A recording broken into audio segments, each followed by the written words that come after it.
वंदे लोकतिलकं सततवार्ताविभूषणं अमरपुत्र सारणं प्रभुतं लोकजीवनं प्रणय प्रमोद जागदीपनं वंदे जीवनं सत्पुरुषं नमामि। प्राणरसी श्री ठाकुर जगत जननी श्री श्री लक्ष्मी माँ जुगाचार्य श्री श्री बड़दा ଆଜିର ଭରସା ପ୍ରଧାନ ଆଚାର୍ଯ୍ୟଙ୍କ ଚରଣରେ ମୋ ଅନ୍ତ କୋଟି ପ୍ରଣାମ। ପୂଜ୍ୟ ଅବିନ୍ଦା ଏବଂ ଠାକୁର ପରିବାରର ସମସ୍ତଙ୍କ ଚରଣରେ ମୋ ଅନ୍ତ କୋଟି ପ୍ରଣାମ। ଆଜିର ଏ ପୁଣ୍ୟ ସତ୍ସଙ୍ଗର ପୂଜ୍ୟ ପରିଚାଳକ ସୁଭାଷ ଉପସ୍ଥିତ ସମସ୍ତ ଗୁରୁ ଭାଇ ଗୁରୁ ମାତା ସାଧୁ ସଜ୍ଜନ ମଣ୍ଡଳୀ କୁନି କୁନି ପିଲାଏ ସମସ୍ତଙ୍କୁ ମୋର ପ୍ରୀତିପୂର୍ଣ୍ଣ ରାଭରା ଜୟକୁ ଜଣାଏ। ଉପସ୍ଥିତ ସମସ୍ତ କର୍ମୀ ମଣ୍ଡଳକୁ ପ୍ରଣାମ ଜଣାଏ। ସର୍ବପ୍ରଥମେ ଆଜିର ସତ୍ସଙ୍ଗରେ ଯୋଉମାନେ ଭୋଗ ନିବେଦନ କରିଛନ୍ତି ସମସ୍ତଙ୍କର ଶାନ୍ତି ସ୍ୱସ୍ତି ପାଇଁ ପରମ ପିତାଙ୍କ ନିକଟରେ ମୁଁ ପ୍ରାର୍ଥନା ରଖେ। 2015 ଦିନରେ ପଦାର୍ପଣ କରିଛି ଆଭାସୀ ସତ୍ସଙ୍ଗ ଓଡ଼ିଶା ସତ୍ସଙ୍ଗ ତାର ନିରବିଚ୍ଛିନ୍ନ ଯାତ୍ରା। ତା ନିରବିଚ୍ଛିନ୍ନ ଯାତ୍ରାରେ ଅନେକ ସାଥୀ ହେଇଛନ୍ତି, କିନ୍ତୁ ଯିଏ ସର୍ବଦା ନିଜ କଷ୍ଟ ସ୍ୱୀକାର କରିବାକୁ ଆଗେଇ ନେଇଛନ୍ତି ସେ ହେଉଛନ୍ତି ସୁଭାଷ ଦା। ତାକୁ ସାହାଯ୍ୟ କରିଛନ୍ତି ଅନେକ ଲୋକ, ଯାହାଙ୍କ ଭିତରେ ବିଜୟ ଦା ଅଛନ୍ତି ଏବଂ ଅନ୍ୟମାନେ ମଧ୍ୟ ଅଛନ୍ତି। ତେବେ ଯାହା ବି ହଉ, ଦାଦା କାଲି ରାତିରେ ଫୋନ କରିଥିଲେ, ହଠାତ୍ ତ ଫୋନ କଲେ। ମୁଁ ତ ଆଡମିସନ ପାଇଁ ବହୁତ ବ୍ୟସ୍ତ ଥିଲି। ଯାହା ହଉ ଦାଦାଙ୍କର ନିର୍ଦ୍ଦେଶ ଯେ ଆଜିର ଆଲୋଚନା ରଖିବା ପାଇଁ, ଆଉ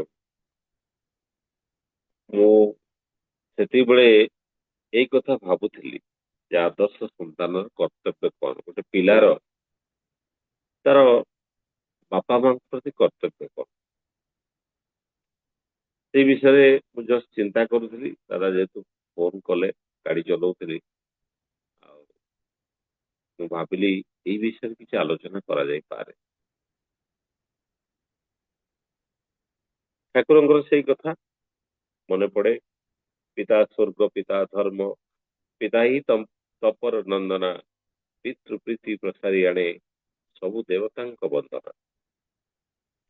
ପିତା ସ୍ୱର୍ଗ ପିତା ଧର୍ମ ପିତା ହିଁ ତପର ନନ୍ଦନା ପିତୃ ପ୍ରୀତି ପ୍ରସାରି ଆଣେ ସବୁ ଦେବତାଙ୍କ ବନ୍ଦନା।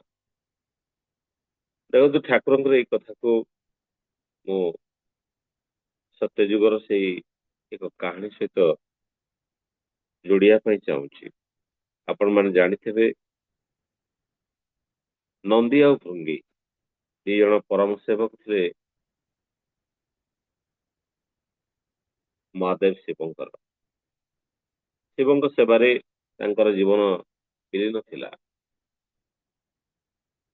ନନ୍ଦୀଙ୍କର ବାପା ଯେତେବେଳେ ବୃଦ୍ଧଗ୍ରସ୍ତ ହେଇଥିଲେ, ଯେତେବେଳେ ବୃଦ୍ଧ ହେଇଯାଇଥିଲେ, ସେ ସେଦିନ ଆସିଥିଲେ ମହାଦେବଙ୍କୁ ପ୍ରଣାମ କରି କହୁଥିଲେ ଯେ ମୁଁ ନନ୍ଦୀକୁ ନବା ପାଇଁ ଆସିଛି, ମୋର ବାର୍ଦ୍ଧକ୍ୟ ହେଇଯାଇଛି, ତେଣୁ ଏଇ ବାର୍ଦ୍ଧକ୍ୟ ଅବସ୍ଥାରେ ମୋର ସେବା ଶୁଶ୍ରୂଷା ପାଇଁ पान खाने वाले ମୁଁ ନନ୍ଦୀକୁ ନେଇଯିବା ପାଇଁ ଆସିଛି। ସେ ପ୍ରଥମେ ନନ୍ଦୀକୁ ଯେତେବେଳେ କହିଲେ, ତାଙ୍କର ବାପା ଯେତେବେଳେ ନନ୍ଦୀକୁ କହିଲେ ଯେ ମୋର ବାର୍ଦ୍ଧକ୍ୟ ଆସିଯାଇଛି, ମୁଁ ଆଉ ପାରୁନି, ତୁ ଫେରି ଚାଲ ମୋ ପାଖରେ, ମୋର ସେବା କରିବୁ। ନନ୍ଦୀ କିନ୍ତୁ ରାଜି ହେଇନଥିଲା, ମୁଁ ମହାଦେବଙ୍କୁ ଛାଡିକି ଯାଇକି ବଞ୍ଚି ପାରିବି ନାହିଁ। ଯେତେବେଳେ ଏଇ କଥା ମହାଦେବଙ୍କ ପାଖରେ ତାଙ୍କର ବାପା ଯାଇକି ପୁଣି କହିଥିଲେ, ତାଙ୍କର ମହାଦେବ ନନ୍ଦୀକୁ ନିର୍ଦ୍ଦେଶ ଦେଇଥିଲେ ତୁମେ ତୁରନ୍ତ ପିତାଙ୍କ ସେବାରେ ନିଜକୁ ନିୟୋଜିତ କର। ଏବଂ ନନ୍ଦୀ କାନ୍ଦି ପକେଇଥିଲେ ଭୋ ଭୋ କରିକି ଯେ ପ୍ରଭୁ, ମୁଁ ଆପଣଙ୍କ ସେବା ବିନା ବଞ୍ଚି ପାରିବି ନାହିଁ, ମୁଁ ଆପଣଙ୍କୁ ଛାଡିକି ଯାଇପାରିବି ନାହିଁ। କିନ୍ତୁ ମହାଦେବଙ୍କର ସେଠି ନିର୍ଦ୍ଦେଶ ଥିଲା ଯେ ବାପା ମାଙ୍କର ସେବା ହିଁ ଈଶ୍ୱରଙ୍କର ସେବା। କାରଣ ଯିଏ ବାପା ମାଙ୍କର ସେବା କରେ ସେ ସବୁ ଦେବତାଙ୍କୁ ସେ ବନ୍ଦନା କରିବା ସହିତ ସମାନ। ତେଣୁ ଠାକୁରଙ୍କର ସେଇ ବାଣୀକୁ ମୁଁ ଆଉ ଥରେ ପୁଣି ଦୋହରଉଛି। ପିତା ସ୍ୱର୍ଗ ପିତା ଧର୍ମ ପିତା ହିଁ ତପର ନନ୍ଦନା ପିତୃ ପ୍ରୀତି ପ୍ରସାରି ଆଣେ ସବୁ ଦେବତାଙ୍କ ବନ୍ଦନା। ଯେତେବେଳେ ପିତାମାତାଙ୍କର ସେବା ମଣିଷ ଯେତେବେଳେ କରେ ସେତେବେଳେ ସବୁ ଦେବତାଙ୍କର ବନ୍ଦନା ତାରି ଭିତରେ ହିଁ ହେଇଥାଏ। ଆଉ ଏଇ କଥାକୁ ଯଦି ବର୍ତ୍ତମାନର ଉଗ୍ର ଆଧୁନିକ ସମାଜ ଯଦି ବୁଝନ୍ତା ହୁଏତ ଆଉ ବୃଦ୍ଧାଶ୍ରମର ଆବଶ୍ୟକ ପଡନ୍ତା ନାହିଁ, କିମ୍ବା ହସ୍ପିଟାଲ ଆଜି ବୃଦ୍ଧ ବା ବୟସ୍କ ବାପା ମାଙ୍କ ପାଇଁ, ଅନେକ ବୟସ୍କ ବାପା ମାଙ୍କ ପାଇଁ ବୃଦ୍ଧାଶ୍ରମ ହିଁ ତାଙ୍କର ଆଶାର କିରଣ ହେଇକି ରହିଛି। ଏବଂ ଅନେକ ବାପା ମାଙ୍କ ପାଇଁ, ବୟସ୍କ ବାପା ମାଙ୍କ ପାଇଁ ହସ୍ପିଟାଲର ବେଡ୍ ହିଁ ରହିଛି ସେମାନଙ୍କର ସାହାରା ହେଇଛି।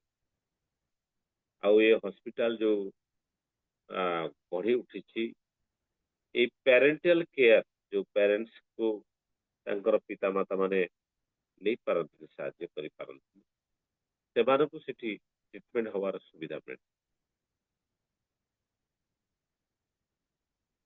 ମୁଁ ଗୋଟେ ବୃଦ୍ଧାଶ୍ରମକୁ ଯାଇଥିଲି। ସେ ବୃଦ୍ଧାଶ୍ରମରେ ଗୋଟେ ରୁମକୁ ଗଲି, ଦେଖିଲି ଏସି ଫେସି ଲାଗିକି, ଏସି ଲାଗିଛି ଆଉ ରୁମ ଟା ପୁରା ଡେକୋରେଟିଭ ହେଇଛି। ମୁଁ ସେ ବୃଦ୍ଧାଶ୍ରମରେ ସେ ଜଣେ ରାଜ୍ୟସଭା ସାଂସଦ କରିଛନ୍ତି ମୁଁ ତାଙ୍କ ନାଁ କହୁନି। ତ ମୁଁ କହିଲି ଏଇ ଏସି ରୁମ ରେ କଣ ହଉଛି ଏଠି? ଅଲଗା ରୁମ ତ ମାନେ ମୁଁ ଭାବିଲି ବୋଧେ ଏସି ରୁମ ରେ ତାଙ୍କ ପରିବାର ଲୋକମାନେ ଆସିଲେ ରହୁଥିବେ କାହାର କିଛି। ତାପରେ ମୁଁ ବୁଝିଲି ଯେ ଯୋଉମାନଙ୍କର ପିଲା ଫରେନରେ ଯାଇକି ଚାକିରି କରୁଛନ୍ତି ସେଇ ପିଲାମାନେ ପଇସା ଦିଅନ୍ତି ଆଉ ତାଙ୍କ ପ୍ୟାରେଣ୍ଟସ ମାନେ ଏଠି ତାଙ୍କ ପଇସା ଦିଅନ୍ତି। ଆଉ ସେଇ ପଇସାରେ ତାଙ୍କୁ ଏସି ରେ ରଖାଯାଏ। ଆଉ ଯୋଉମାନେ ବିଲକୁଲ ପଚାରନ୍ତିନି ଯୋଉ ପ୍ୟାରେଣ୍ଟସ ମାନେ, ସେମାନଙ୍କୁ ନନ୍ ଏସି ରୁମ ରେ ଏମିତି ଲମ୍ବା ହଲ ରେ ରଖାଯାଏ। ତାମାନେ ଦେଖନ୍ତୁ, ଯିଏ ପଇସା ଦେଇକି ମଧ୍ୟ ପ୍ୟାରେଣ୍ଟସଙ୍କର ସେବା କରିବା ପାଇଁ ଯୋଉ କର୍ତ୍ତବ୍ୟ ଅଛି, ସେଇ କର୍ତ୍ତବ୍ୟ ପାଇଁ ସେମାନଙ୍କୁ ଏଇଭଳି ଭାବରେ ବୃଦ୍ଧାଶ୍ରମରେ ମଧ୍ୟ ରଖିବାକୁ ଚାହୁଁଛନ୍ତି। ବୃଦ୍ଧାଶ୍ରମ ଆମର ଠାକୁରଙ୍କ ପରମ୍ପରା ବା ଠାକୁରଙ୍କ ଭାବଧାରା ଭିତରେ ନଥାଏ। କାରଣ ବାପା ମାଙ୍କ ପ୍ରତି ଯୋଉ କର୍ତ୍ତବ୍ୟ, ସେଇ କର୍ତ୍ତବ୍ୟଟା ସନ୍ତାନ ଯୋଉ ତାର ମୌଳିକ ଧାରା ଭିତରେ ଥାଏ। ଜଣେ ଆଦର୍ଶ ସନ୍ତାନ ତାର ମୂଳ କର୍ତ୍ତବ୍ୟ ହଉଛି ସେ ତାର ପିତା ମାତାଙ୍କ ପ୍ରତି ସେ ସେତିକି ସେବା ପରାୟଣ ରହେ। ତେବେ ଯଦି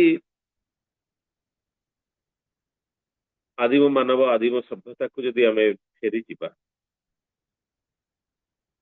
ଯେତେବେଳେ କୌଣସି ବୈବାହିକ ସଂସ୍କାର ନଥିଲା, ବିବାହର ସଂସ୍କାର ନଥିଲା, ପାରିବାରିକ ଜୀବନ ନଥିଲା,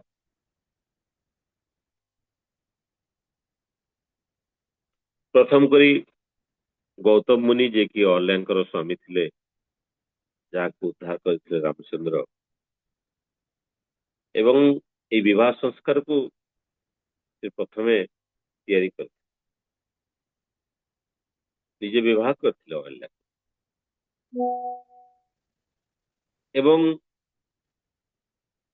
ସେଇ ସମୟକୁ ଦେଖନ୍ତୁ, ଏଇ ବିବାହ ସଂସ୍କାର ଯେତେବେଳେ ଏଇ ମୁନି ଋଷି ମାନଙ୍କ ଚିନ୍ତାରେ ଆସିଲା, ତାର ମୂଳ କାରଣ ତତ୍ତ୍ୱକୁ ଦେଖନ୍ତୁ।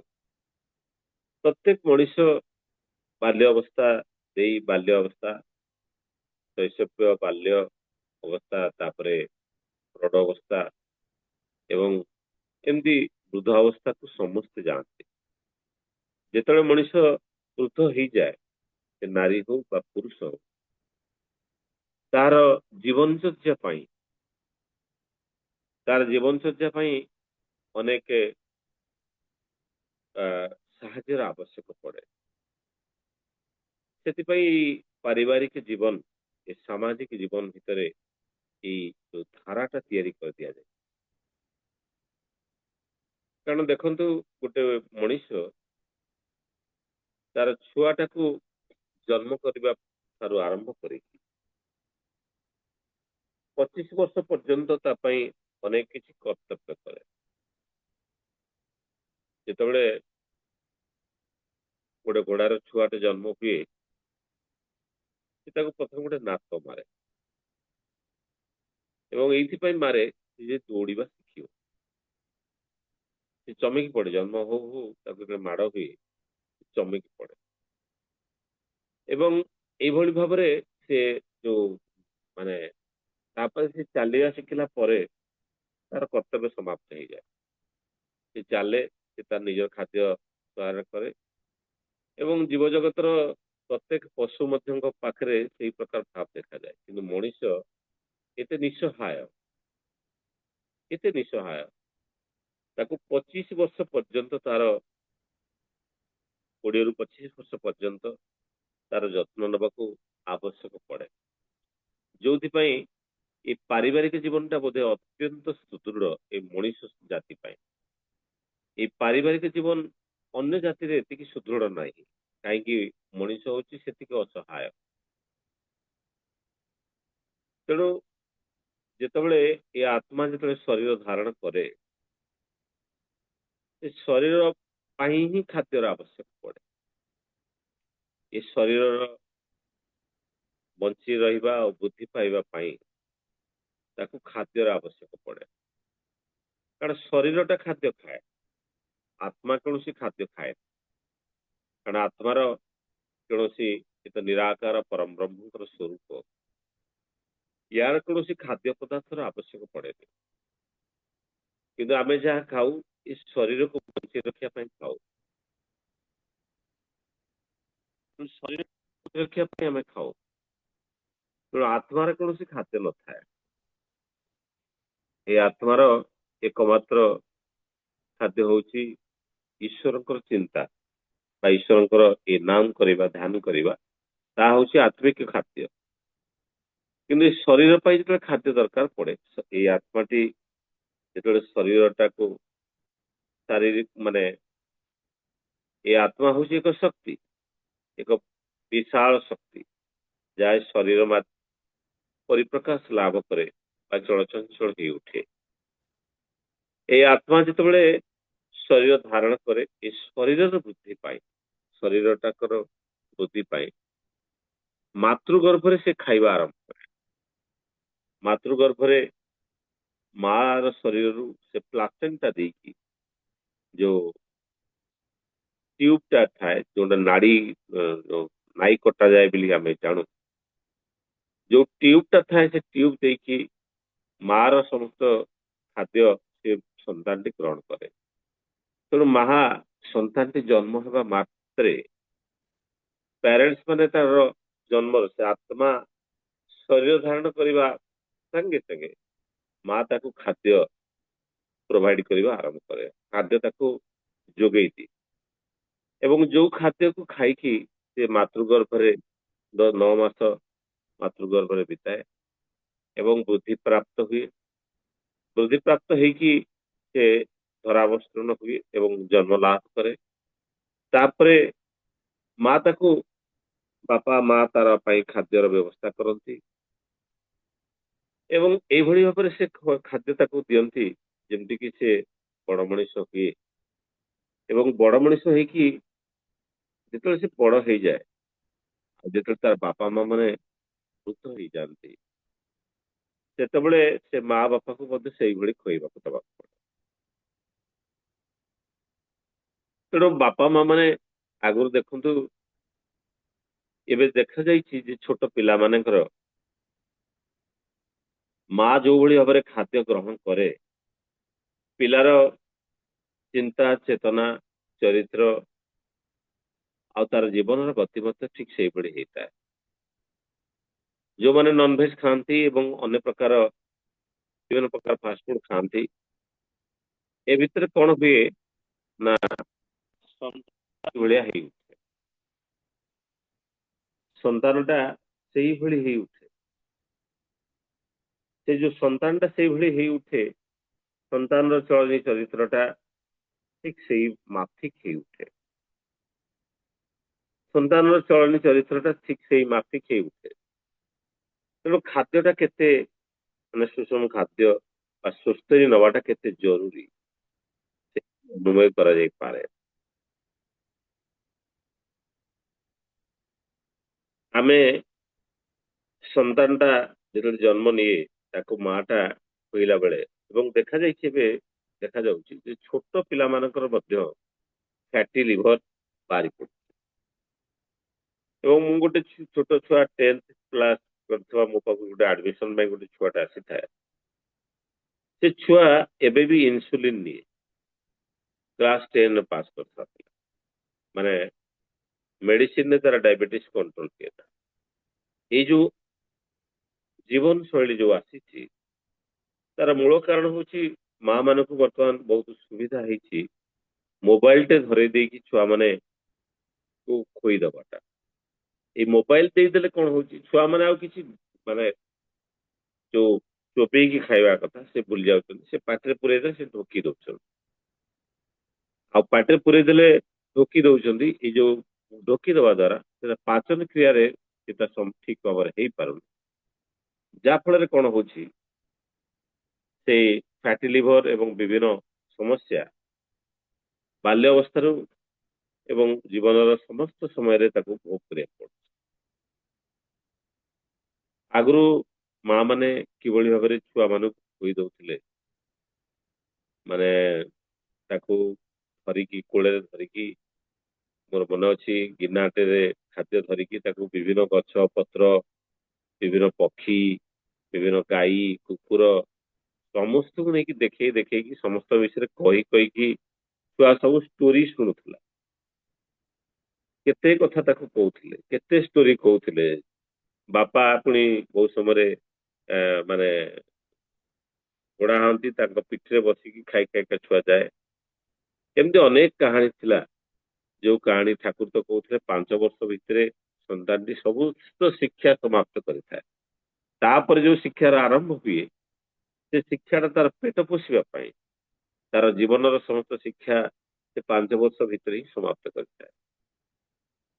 ବୁଢା ହେଇଗଲେ ପିଲାମାନେ, ଏଇ ଛୋଟ ପିଲାମାନେ ଯେମିତି ଜିଦ୍ଦି କରନ୍ତି, ଛୋଟ ପିଲାମାନେ ମୁଁ ଏଇଟା ଖାଇବିନି ସେଇଟା ଖାଇବିନି, ମାର କେତେ ଯତ୍ନ ଥାଏ। ସେ ଯାହା ଚାହେଁ ସେଇ ପ୍ରକାର ଖାଦ୍ୟ ତା ପାଇଁ ବ୍ୟବସ୍ଥା କରନ୍ତି ମା ମାନେ, ଏବଂ ଅନେକ ପ୍ରକାର ତାର ରୁଚି ସମ୍ପନ୍ନ ଖାଦ୍ୟ ତା ପାଇଁ ଯୋଗାଡ଼ କରନ୍ତି ଏବଂ ସନ୍ତାନଟାକୁ ଖୁଆନ୍ତି। କିନ୍ତୁ ଯେତେବେଳେ ବାର୍ଦ୍ଧକ୍ୟ ଆସିଯାଏ, ବାପା ମାଙ୍କର ପସନ୍ଦ ନାପସନ୍ଦ ଟାକୁ ସନ୍ତାନ ମାନେ ଆଉ ଲକ୍ଷ୍ୟ କରନ୍ତି ନାହିଁ। ଯାହା ଘରେ ହେଇଛି ତାହା ଦିଅନ୍ତି। ମା ବାପା ଯଦି କିଛି ଇଚ୍ଛା କରନ୍ତି, ସେଇ ହିସାବରେ ତାକୁ ଖାଦ୍ୟ ଦିଆଯାଏ। ଆଉ ଇଗୋଟା ଧୀରେ ଧୀରେ ବଢିଯାଏ, ତୀବ୍ର ହେଇଯାଏ, ସେମାନେ ଜିଦିଖୋର ହେଇ ଉଠନ୍ତି। ପିଲାବେଳେ ଯେମିତି ରହିବା କଥା, ସେମାନେ ବୃଦ୍ଧ ହେଇଗଲେ ସେମାନେ ଆହୁରି ଜିଦିଖୋର ହେଇ ଉଠନ୍ତି। କାରଣ ସେମାନଙ୍କର ଚାହିଦାକୁ ପୂରଣ କରିବାଟା ସନ୍ତାନର କର୍ତ୍ତବ୍ୟ। ଆଉ ଆମେ ଯୋଉ ଶ୍ରାଦ୍ଧ ଦଉ, ଶ୍ରାଦ୍ଧର ମୂଳ ଉଦ୍ଦେଶ୍ୟ ଶ୍ରଦ୍ଧାରୁ ଆସିଛି। ଏ ଶ୍ରଦ୍ଧାବିହୀନ ଶ୍ରାଦ୍ଧର କିଛି ମୂଲ୍ୟ ନଥାଏ। ଏଇ ଯୋଉ ପିତାମାତାଙ୍କୁ ଆମେ ଯୋଉ ଶ୍ରାଦ୍ଧ ଦଉ, ଯୋଉ ଖାଇବାକୁ ଦଉ, ଆମେ ଜାଣିଛୁ ମୃତ୍ୟୁ ପରେ ଏଇ ଯୋଉ ପ୍ରୋଟୋପ୍ଲାଜମିକ ବଡିଟା ସେ ଖାଦ୍ୟ ଗ୍ରହଣ କରେ, ତାର ସମାପ୍ତି ହେଇଯାଇଥାଏ। ସମାପ୍ତି ହେଇଗଲେ ସେ ପୁଣି ସେ ସୂକ୍ଷ୍ମ ରୂପରେ ଏକ୍ଟୋପ୍ଲାଜମିକ ଫର୍ମକୁ ସେ ଚାଲିଯାଏ, ଅଶରୀର ଶରୀର ମାନେ ଆତ୍ମିକ ଶରୀରକୁ ସେ ଚାଲିଯାଏ। ସେଇ ଶରୀରରେ ଆମେ ବହୁତ ଭୋଜି ଭାତ କରୁ, ଭାତ ଡାଲମା ଖଟା ଖିରି ପନିର ବହୁତ କିଛି ଖାଇବାକୁ ଦିଆଯାଏ। ଅନେକ ଘରେ ବାର ରାତ୍ରରେ ପୁଣି ମାଛ ମାଂସ ବି କରାଯାଏ। ଏ ସବୁ କଣ ଆମର ବାପା ମା ଖାଆନ୍ତି? କାରଣ ସେ ତ ଆତ୍ମିକ ଶରୀରରେ ଅବସ୍ଥା କରନ୍ତି। ଆମେ ଅନେକ ସମୟରେ କୁହାଯାଏ ଆମେ ତାଙ୍କୁ ସେ ସୂକ୍ଷ୍ମ ରୂପରେ ସବୁ ଗ୍ରହଣ କରୁ। ଯଦି ଗ୍ରହଣ କରନ୍ତି ଏ ଜିନିଷ ତ କିଛି କେବେ କମି ହୁଏ ନା, ତେବେ ସେ ଖାଆନ୍ତି କେମିତି? ଅନେକ କଥା କୁହାଯାଏ ସେ କୁକୁର ରୂପରେ କାଉ ରୂପରେ ଆସିକି ଖାଆନ୍ତି। ସେ କଣ ସାଙ୍ଗେ ସାଙ୍ଗେ କାଉ ହେଇଗଲେ? ଆତ୍ମା ପୁଣି ଶରୀର ଧାରଣ କରିବା ପାଇଁ ଅନେକ ସମୟ ଲାଗେ, ତେଣୁ ଆତ୍ମା କିଛି ଖାଏନି। ତେଣୁ ପିତାମାତାଙ୍କୁ ଯାହା ଆମେ ଦଉ ତାଙ୍କ ବଞ୍ଚିଥିଲା ଅବସ୍ଥାରେ ଦବାଟା ବିଧେୟ। ତେଣୁ ଠାକୁର ତାହା ହିଁ କହୁଥିଲେ ଯେ ପିତାମାତାଙ୍କ ପ୍ରତି ଯୋଉ କର୍ତ୍ତବ୍ୟ, ପିତାମାତାଙ୍କ ପ୍ରତି ଯୋଉ କର୍ତ୍ତବ୍ୟ, ସେତିକି ଇଷ୍ଟପ୍ରାଣ ମାନେ ବାପା ମାଙ୍କ ପ୍ରତି ସେତିକି ସେବା ପ୍ରାଣ ନହେଲେ ଆମେ ଜୀବନରେ କେବେ ହେଲେ ଉନ୍ନତି ପଥରେ ଯାଇପାରିବା ନାହିଁ।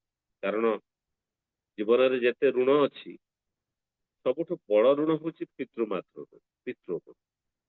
ଏ ପିତୃ କହିଲେ ପିତା ମାତାକୁ ବୁଝାଏ। ଏ ପିଲାମାନଙ୍କୁ ମୁଁ ସବୁବେଳେ ବାରମ୍ବାର କହେ ଯେ ତାଙ୍କୁ ପଚାରେ କ୍ଲାସକୁ ଗଲେ ଯେ ତମେ ଭଗବାନଙ୍କୁ ଦେଖିଛ? ସବୁ ପିଲା ମନା କରନ୍ତି ଭଗବାନଙ୍କୁ ଆମେ ଦେଖିନୁ। ଆଉ ମୁଁ ତାକୁ କହେ ଯେ ଭଗବାନ ହଉଛନ୍ତି ସୃଷ୍ଟିକର୍ତ୍ତା, ଭଗବାନ ହଉଛନ୍ତି ସୃଷ୍ଟିକର୍ତ୍ତା। ଯିଏ ସୃଷ୍ଟିକୁ ତିଆରି କରିଛନ୍ତି ସେ ହଉଛନ୍ତି ଭଗବାନ। କିନ୍ତୁ ତମକୁ କିଏ ତିଆରି କରିଛନ୍ତି? ତମର ସୃଷ୍ଟିକର୍ତ୍ତା କିଏ? ତମର ସୃଷ୍ଟିକର୍ତ୍ତା ହଉଛନ୍ତି ତୁମର ବାପା ମା। ତୁମର ବାପା ମା ହଉଛନ୍ତି ତୁମର ସୃଷ୍ଟିକର୍ତ୍ତା, ତେଣୁ ତୁମର ଭଗବାନ ହଉଛନ୍ତି ତୁମର ବାପା ମା, ଚଳନ୍ତି ଜୀବନ୍ତ ଭଗବାନ, ଯାହାଙ୍କୁ ଭକ୍ତି କଲେ, ଯାହାଙ୍କ ପ୍ରତି ସେବା ପ୍ରଣୟ କଲେ, ତାଙ୍କୁ ଖୁସି କରିବା ଭିତରେ ମଣିଷ ଜୀବନରେ ସମସ୍ତ ଖୁସି ତା ଜୀବନରେ ତାକୁ ମିଳିଥାଏ। ଯିଏ ବାପା ମାଙ୍କୁ ଜୀବନରେ ଖୁସି କରିପାରେ ନା ସେ ଜୀବନରେ କେବେ ହେଲେ ଖୁସି ପାଇପାରେ ନା। କାରଣ ଯିଏ ଜୀବନ୍ତ ଭଗବାନଙ୍କୁ ଯିଏ ଖୁସି କରିପାରେ ନା ସେ ଜୀବନରେ ଆଉ ଖୁସି କେବେ ହେଲେ ଖୋଜିଲେ ମଧ୍ୟ ମିଳେ ନା। ତେବେ ଯୋଉ ତିନି ପ୍ରକାର ଜିନିଷ ଅଛି, ସ୍ନେହ, ପ୍ରେମ ଆଉ ଭକ୍ତି, ପିତାମାତାଙ୍କ ପ୍ରତି ଯୋଉ ଭକ୍ତି, ସେଇ ଭକ୍ତିଟା ମଣିଷକୁ ବହୁତ ଉଚ୍ଚସ୍ତର ସ୍ତରକୁ ନେଇଯାଏ। ତେବେ କଥା ଉଠେ ଭକ୍ତି କଣ? ଠାକୁର କହୁଛନ୍ତି ଭକ୍ତି ମାନେ ହିଁ ଭଜନ। ଠାକୁର କହୁଛନ୍ତି ଭକ୍ତି ମାନେ ଭଜନ, ଆଉ ଭଜନ ମାନେ ସେବା। ଠାକୁରଙ୍କର କଥା। ଠାକୁର କହୁଛନ୍ତି ଭକ୍ତି ମାନେ ଭଜନ, ଆଉ ଭଜନ ମାନେ ସେବା। ଭକ୍ତି ମାନେ ପ୍ରେମ ମିଶ୍ରିତ ସେବା। ମୁଁ ମୋ ସ୍ତ୍ରୀକୁ ପ୍ରେମ କରେ, କିନ୍ତୁ ମୋର ବାପା ମାଙ୍କୁ ମୁଁ ଭକ୍ତି କରେ। ଭକ୍ତି କରେ ମାନେ ମୁଁ ପ୍ରେମ କରେ ନା ନୁହଁ, ପ୍ରେମ ସହିତ ମୁଁ ସେବା ଦେବା, ତାହା ହଉଛି ଭକ୍ତି। ତେଣୁ ଠାକୁରଙ୍କର ସେଇ କଥା, ଭକ୍ତି ମାନେ ଭଜନ, କିନ୍ତୁ ଭଜନ ମାନେ ସେବା। ନିଷ୍ଠା ପୂରଣ, ନିଷ୍ଠା ନିପୁଣ ଭଜନ, ତାହା ହିଁ ଅନ୍ତରର ବିବାହ। ଇଏ ହଉଛି ଠାକୁରଙ୍କର କଥା। ତେଣୁ ଏଇ ଭକ୍ତି କଣ? ଆମେ ବାପା ମାଙ୍କୁ କେତେ ଭକ୍ତି କରୁ। ତେଣୁ ବଡଦା ସେଇ କ୍ରମରେ ବଡଦାଙ୍କର କଥା ମୋର ମନେ ପଡେ। ଭକ୍ତି ଦି ପ୍ରକାର ଭକ୍ତି ଅଛି। ନିତାଇ ଚୈତନ୍ୟଙ୍କ ସମୟରେ ଜଣେ ମାନେ ଗୁରୁ ଥିଲେ, ତାଙ୍କ ନାଁ ହଉଛି ସେ ଶଙ୍କର ଦେବ। ସେ ଶଙ୍କର ଦେବ ତାଙ୍କର ଅନେକ ଭକ୍ତ ଥାଆନ୍ତି। ତାଙ୍କ ଭିତରୁ ଦିଟା ଭକ୍ତର କଥା ବଡଦା ସେଦିନ ଆଲୋଚନା କରୁଥିଲେ। ଜଣେ ଭକ୍ତ ଥିଲେ ଅତ୍ୟନ୍ତ କୃପଣ, ବହୁତ କୃପଣ। ସମସ୍ତେ ତାଙ୍କ ସମାଜରେ କହନ୍ତି ଯେ ସେ କାହାକୁ ଟଙ୍କାଟିଏ ଦିଅନ୍ତିନି, ବହୁତ କୃପଣ। ସେ କୃପଣ ଘରକୁ ସେଇ ତାଙ୍କର ଗୁରୁ ଦିନ ଯାଇକି ପହଞ୍ଚିଗଲେ ଏବଂ ପହଞ୍ଚି ଯାଇକି କହିଲେ ଯେ ତାଙ୍କର ଗୁରୁଙ୍କର କଥା। ଗୁରୁ କହିଲେ ଯେ ମତେ କିଛି ଅର୍ଥର ଆବଶ୍ୟକ ଅଛି, ମୁଁ ତୀର୍ଥ ଭ୍ରମଣରେ ଯିବି, ମତେ କିଛି ଅର୍ଥର ଆବଶ୍ୟକ ଅଛି। ଏଇ କଥା କହୁ କହୁ ସେ କୃପଣ ଗୁରୁ ବହୁତ ଶୁଣିଥିଲେ ତାଙ୍କ ବିଷୟରେ। ଗୁରୁ ଭାବିଥିଲେ ସେ ଆଉ କିଛି ଦବନି, ପରୀକ୍ଷା କରିବା ପାଇଁ ଗୁରୁ ଯାଇଥିଲେ। ସେ କୃପଣ କହିଲା ଟିକେ ଏଇଠି ବସନ୍ତୁ, ମୁଁ ଆସୁଛି। ଏବଂ ଯାଇକି ଯେତେ ଯାହା ଥିଲା ତାର ସମ୍ପତ୍ତି ଅନ୍ୟମାନଙ୍କ ଘରେ ପଡାପଡିରେ ସବୁ ବନ୍ଧା ପକେଇକି ଗୁରୁଙ୍କ ପାଇଁ ଯେତେ ପଇସା ଦରକାର ତାଠୁ ଅଧିକ ପଇସା ସେ ଆଣିକି ଗୁରୁଙ୍କ ଚରଣରେ ଦେଇଦେଲା ଏବଂ ତାର ସମସ୍ତ ସମ୍ପତ୍ତି ତା ପଡିଶା ଲୋକଙ୍କୁ ବନ୍ଧା ଦେଇକି ଆଣିକି ସବୁ ଗୁରୁଙ୍କୁ ଦେଇଦେଲା। ବଡଦା କହୁଥିଲେ ଇଏ ହଉଛି ଅସଲ ଭକ୍ତି। ଆଉ ଜଣେ କହେ, ଆଉ ଜଣେ ଭକ୍ତ ଥିଲେ, ସେ ଭକ୍ତ ଜଣକ ସର୍ବଦା କହେ ଏ ସବୁ କିଛି ଯାହା ମୋ ସମ୍ପତ୍ତି ବାଡି ଅଛି ସବୁ କିଛି ହଉଛି ଗୁରୁଙ୍କର ଦାନ। ଆଉ ସବୁ କିଛି ଗୁରୁଙ୍କର, ମୋର କିଛି ନାହିଁ। ଏବଂ ତା ବଗିଚା ଗୋଟେ ସୁନ୍ଦର ବଗିଚା ବି ବନେଇଥାଏ। ଏବଂ ପ୍ରତ୍ୟେକ ଜିନିଷ ସବୁ ହଉଛି ଗୁରୁଙ୍କର ବୋଲି ସବୁବେଳେ କହି ବୁଲେ। ଆଉ ସମସ୍ତେ ଭାବନ୍ତି ଇଏ ହଉଛି ବହୁତ ଭକ୍ତ ଲୋକ। ଯେତେବେଳେ ଗୁରୁ ଶ୍ରୀ ଶଙ୍କର ଦେବ ଯେତେବେଳେ ତାଙ୍କ ପାଖରେ ସେ ପହଞ୍ଚିଲେ, ଯାଇକି ପହଞ୍ଚିକି ଯେତେବେଳେ ତାଙ୍କୁ କହିଲେ ଯେ ଉଁ, ବଗିଚାକୁ, ସେ କହିଲେ ତ ସବୁ ଘର ବାଡି ସବୁ ଆପଣଙ୍କର। ଗୁରୁ ବଗିଚାକୁ ବୁଲିବାକୁ ଚାହିଁଲେ ଏବଂ ବଗିଚାରେ ଗୋଟେ ଫୁଲ ଗଛ ଥିଲା। ସେ ଫୁଲ ଗଛ ତ ବହୁତ ଶ୍ରଦ୍ଧାରେ ଲଗେଇଥିଲା। ସେ ଗୋଟେ ଫୁଲ ଗଛକୁ ଗୁରୁ ଚାହିଁଲେ ଏଇଟାକୁ କାଟିକି ମତେ ଦିଅ, ବହୁତ ସୁନ୍ଦର ହେଇଛି, ମତେ ଦିଅ। ସେ ଲୋକ କିନ୍ତୁ ଗଛ କାଟିବାକୁ ମନା କରୁଛି, ପୁରା ବଗିଚାରେ ଗଛ ଗୁଡା ଲାଗିଛି ଆଉ ସୁନ୍ଦର ଦେଖାଯାଉଛି, କାଟିଦେଲେ ମରିଯିବ। ଆଉ ଆପଣ ତ ମାନେ ଗୁରୁ ଲୋକ, ଆପଣ ନେଇ କଣ କରିବେ? ଇଏ ହଉଛି କପଟ ଭକ୍ତି।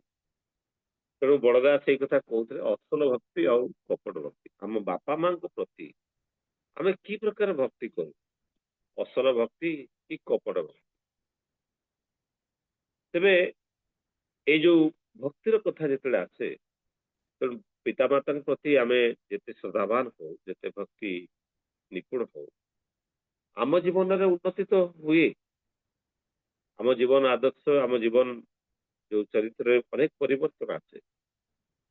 କିନ୍ତୁ ପିତାମାତାଙ୍କ ପ୍ରତି ଯୋଉମାନେ ଭକ୍ତିଶୀଳ ହୁଅନ୍ତି, ସେଇମାନେ ଜୀବନରେ ଉନ୍ନତି କରନ୍ତି। ଦୀକ୍ଷା ନେଇ ଦକ୍ଷ ହବାର କଥା ଯେତେବେଳେ ଉଠେ, ଯେବେ କଥା ଉଠେ ଦୀକ୍ଷା ନେଇ ଦକ୍ଷ ହେଇ ଉଠେ ମଣିଷ। କାହିଁକି? ଯଜଞ୍ଜାତ ଇଷ୍ଟବୃତ୍ତି ଠାକୁରଙ୍କର ବିଧାନକୁ ଯଦି କଣ୍ଟାଏ କଣ୍ଟାଏ ଜଣେ ମାନେ, ତା ଜୀବନରେ ଅତ୍ୟନ୍ତ ଅନେକ ପରିବର୍ତ୍ତନ ଆସେ। ତାର ଭୌତିକ ଆଧ୍ୟାତ୍ମିକ ଜୀବନରେ ଅନେକ ପରିବର୍ତ୍ତନ ଆସେ ଦୀକ୍ଷା ନେଲା ପରେ। ସେଇ ସମୟରେ ଜଣେ ପ୍ରଫୁଲ୍ଲ ଦାସ ଯୋଉ ଠାକୁରଙ୍କ ପାଖରେ ଥିଲେ, ସେ ଠାକୁରଙ୍କୁ କହୁଛନ୍ତି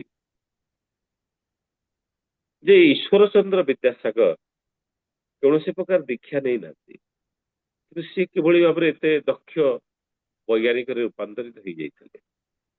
ସେତେବେଳେ ଠାକୁର କହୁଛନ୍ତି ଯେ ବାପା ମାଙ୍କ ପ୍ରତି ମଣିଷ ଯେତେବେଳେ ଅତ୍ୟନ୍ତ ଭଲ ପାଏ, ବହୁତ ଭଲ ପାଏ, ଯେତେବେଳେ ନିବିଡ଼ ଭାବରେ ଭଲ ପାଏ, ସେତେବେଳେ ତାର ବ୍ରେନ ସେଲରେ, ତାର ଯୋଉ ବ୍ରେନରେ ଯୋଉ 1500 କୋଟିର ବ୍ରେନ ସେଲ ଅଛି, ଏଇ ବ୍ରେନ ସେଲରେ ଏକ ବୈପ୍ଳବିକ ପରିବର୍ତ୍ତନ ଆସେ। ଏଇ ଯୋଉ ବୈପ୍ଳବିକ ପରିବର୍ତ୍ତନ ଆସେ, ସେଇ ବୈପ୍ଳବିକ ପରିବର୍ତ୍ତନ ତାକୁ ଏକ ବିରାଟ ମଣିଷରେ ରୂପାନ୍ତରିତ କରିପାରେ। ତେଣୁ ପିତାମାତାଙ୍କ ପ୍ରତି ଯୋଉମାନଙ୍କର ନିବିଡ଼ ଭଲ ପାଇବା ଥାଏ, ତା ପାଖରେ ଥିବା ଜେନେଟିକ ମେଟେରିଆଲ ଟା ଆହୁରି ତୀବ୍ର ହେଇ ଉଠେ ବା ଗ୍ରୋଥ କରିଯାଏ। ତେବେ ଏଇ ପିତାମାତାଙ୍କ ପ୍ରତି ଭଲ ପାଇବା ଭିତରେ, ଏଇ ପିତାମାତାଙ୍କ ଔରସରୁ ଆମେ ଜନ୍ମ, ତାଙ୍କର ଯୋଉ ଶୁକ୍ରାଣୁ ଆଉ ଡିମ୍ବାଣୁର ମିଳନରେ ଆମେ ଯୋଉ ଶରୀର ଧାରଣ କରିଛେ, ଇଏ 12 ପିଢିର ଜେନେଟିକ ମେଟେରିଆଲକୁ କ୍ୟାରି କରେ। 12ଟା ପିଢି, ମାନେ 4996 ଲୋକଙ୍କର ଜେନେଟିକ କନଷ୍ଟିଟ୍ୟୁଏନ୍ସକୁ ଏଇ ଶୁକ୍ରାଣୁ ଡିମ୍ବାଣୁ ମାଧ୍ୟମରେ ଆମମାନଙ୍କ ଶରୀରରେ ପ୍ରତିଷ୍ଠା କରିଛନ୍ତି। ତେଣୁ ସମସ୍ତଙ୍କର ଯେତେ ବୈଶିଷ୍ଟ୍ୟ ଅଛି, ବୈଶିଷ୍ଟ୍ୟ ମାନେ ଅନେକ ଗୁଣ ଭିତରୁ ଯୋଉ ଗୁଣ ଶ୍ରେଷ୍ଠ ହେଇ ଉଠେ, ଯେତେ ବୈଶିଷ୍ଟ୍ୟ ଅଛି, ସେ ସମସ୍ତ ବୈଶିଷ୍ଟ୍ୟ ର ଯୋଉ ଜେନେଟିକ ମେଟେରିଆଲ ମୋ ପାଖରେ ଅଛି।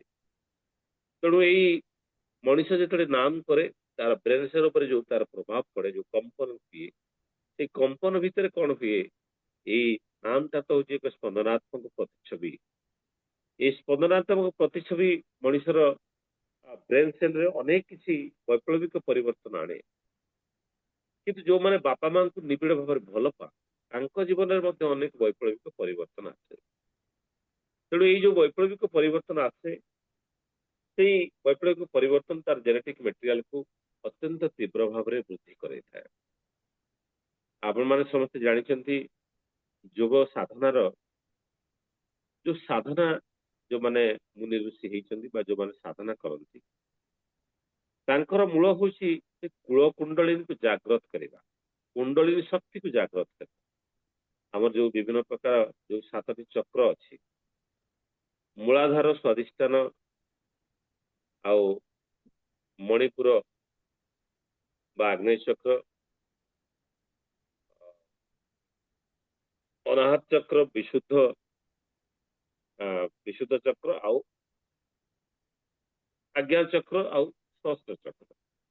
ଏଇ ଯୋଉ ସବୁ ଚକ୍ର ଅଛି, ଏଇ ଆମର ଯୋଉ ଶରୀରର ଯୋଉ ଭାଇଟାଲ ଏନର୍ଜିଟା, ଶକ୍ତିଟା କୁଣ୍ଡଳିନୀ ଆକାରରେ କୁହାଯାଏ। କୁଣ୍ଡଳିନୀ ଆକାରରେ ଆମର ଏଇ ମୂଳାଧାର ଚକ୍ର, ଯୋଉଟା କି ଆମ ବ୍ୟାକବୋନ ବା ଅଣ୍ଟା ତଳେ ଅଛି, ବ୍ୟାକବୋନ ତଳେ ଅଛି, ସେଇଠି ଥାଏ। ସେଇ ଶକ୍ତିକୁ ଯଦି ଜାଗ୍ରତ କରାଯାଏ, ମଣିଷର ଆଧ୍ୟାତ୍ମିକ ସାଧନାର ଜଗତରେ ତାକୁ ଅନେକ ସମାପ୍ତ ହୁଏ। ଦେଖନ୍ତୁ, ଠାକୁର ଆଲୋଚନାରେ ସେଇଟା କହୁଛନ୍ତି, କୂଳ କୁଣ୍ଡଳିନୀ ଜାଗ୍ରତ କରିବାର ମାନେ ହଉଛି, କୂଳ ମାନେ ହଉଛି ବଂଶ। ଏଇ ଯୋଉ ବଂଶ ପରମ୍ପରା ଭିତରେ ଆମ ପାଖରେ ଯୋଉ ଜେନେଟିକ ମେଟେରିଆଲଟା, ଯୋଉ 12 ପିଢିର ଜେନେଟିକ ମେଟେରିଆଲଟା ଆମର ଏଇ ଶକ୍ତି ମାଧ୍ୟମରେ ସଞ୍ଚରିତ ହେଇକି ଆମ ଶରୀର ଭିତରେ ରହିଛି। ଯେତେବେଳେ କୂଳ କୁଣ୍ଡଳିନୀ ଜାଗ୍ରତ କରିବାର କଥା ଉଠେ, ସେଇ ମୂଳାଧାର ଚକ୍ରରେ ଯଦି ଆମେ ତାକୁ ଜାଗ୍ରତ କରି ଦିଆଯାଇପାରେ ଧ୍ୟାନ ମାଧ୍ୟମରେ, ତେବେ ଆମ ଭିତରେ ଥିବା ଏଇ କୂଳ ମାନେ ବଂଶ ପରମ୍ପରାର ଯେତେ ଜ୍ଞାନ ଗାରିମା ଅଛି, ତା ଉଜ୍ଜୀବିତ ହେଇକି, ବିସ୍ଫୁରିତ ହେଇକି ଆମ ଶରୀର ଭିତରେ ସାଧନରେ ଲାଗିଯାଏ, ଯାହା ଆମର ଭୌତିକ ତଥା ଆଧ୍ୟାତ୍ମିକ ଜୀବନରେ ଏକ ବିରାଟ ପଥର ବିରାଟ ପଥରେ ଆମକୁ ନେଇଯାଏ। ଇଏ ହଉଛି ଠାକୁରଙ୍କର ବିଧାନ, ଠାକୁରଙ୍କର କଥା। ଇଏ ହଉଛି କୂଳ କୁଣ୍ଡଳିନୀ ଜାଗ୍ରତ କରିବାର। କିନ୍ତୁ ଯୋଉମାନଙ୍କ ପ୍ରତି, ଯୋଉମାନଙ୍କର ବାପା ମାଙ୍କ ପ୍ରତି ଭକ୍ତି ନଥାଏ ବା କପଟ ଭକ୍ତି ଥାଏ, ବାପା ଚାଲନ୍ତୁ, ମାନେ କପଟତା ଭିତରେ ଆମେ ଅନେକ କିଛି କରୁ, ବାପା ଚାଲନ୍ତୁ ଗୋଟେ ସାଇନଟେ କରିଦିଅନ୍ତୁ କହିକି ସମ୍ପତ୍ତି ବାଡି ନେଇଯାଆନ୍ତି। ଆଉ ଏଇ ସମ୍ପତ୍ତି ବାଡି ନେଇଗଲା ପରେ ଅନେକ ବାପା ମାଙ୍କୁ ଅନେକ ନିର୍ଯାତନା ଦିଅନ୍ତି। ଆପଣ ଦେଖନ୍ତୁ, ଏଇ ଜଣେ ବଡ ଇଣ୍ଡଷ୍ଟ୍ରିଆଲିଷ୍ଟ ରେମଣ୍ଡ, ମୁଁ ତାଙ୍କ ନାଁ ବି କହିବା ପାଇଁ ଚାହୁଁଛି। ଭାରତ କାହିଁକି, ବହି ଭାରତରେ ମଧ୍ୟ ତାଙ୍କର ଅନେକ ପ୍ରତିଷ୍ଠା ଥିଲା। ଯେତେବେଳେ ବାର୍ଦ୍ଧକ୍ୟ ଆସିଲା, ସେ ସମସ୍ତ ସମ୍ପତ୍ତି ବାଡି ତାଙ୍କ ପିଲାକୁ ୱିଲ୍ କରିଦେଲେ, ସବୁ ଦେଇଦେଲେ ତାଙ୍କ ପାଖରେ କିଛି ଆଉ ରଖିଲେନି। ଏବଂ ସେ ଭାବିଲେ ସୁଖ ସୁଶାନ୍ତିରେ ସେ ଜୀବନଟାକୁ ଅତିବାହିତ କରିବେ। ଏବଂ ଦେଖାଗଲା ସବୁ ସମ୍ପତ୍ତି ବାଡି ପିଲା ନେଇଗଲା ପରେ କଣ ସେ ନ କରିଥିଲେ।